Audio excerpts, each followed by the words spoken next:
This material comes from Prayers and Code of Conduct on the Path by Reverend Dr. Corrin Gani.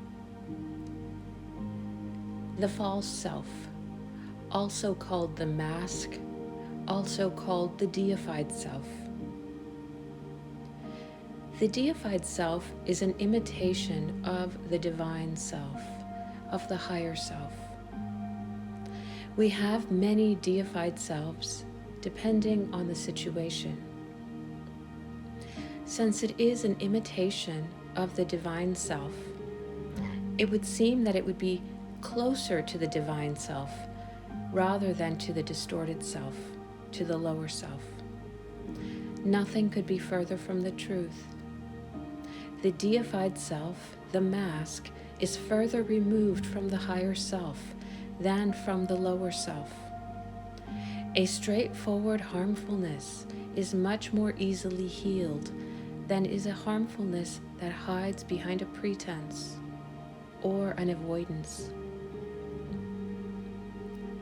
The false self, the mask, also consists of harmful aspects that the individual would prefer to manifest. For example, some people prefer being afraid rather than being angry or cruel. Others will prefer being angry rather than showing their fear or their anxiety. Whatever they prefer showing becomes deified and becomes the mask. What they hide then becomes their distorted self, their lower self. The three basic properties of the mask are: 1, heaviness.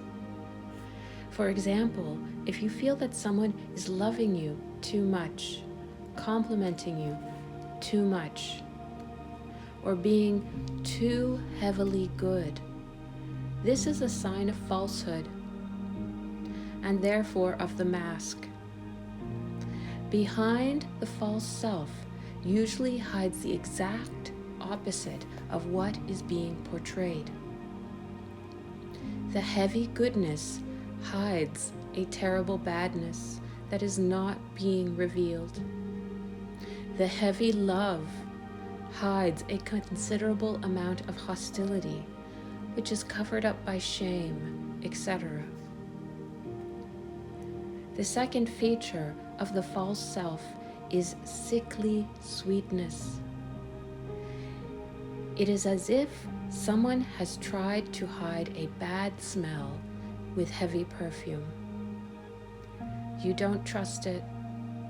You're repelled by it, perhaps even more than you would be repelled by an honestly bad smell. A good example of this is goo-goo-eye looks that are continuously present in some people's faces. The third characteristic of the false self, of the mask, is victimization and martyrdom.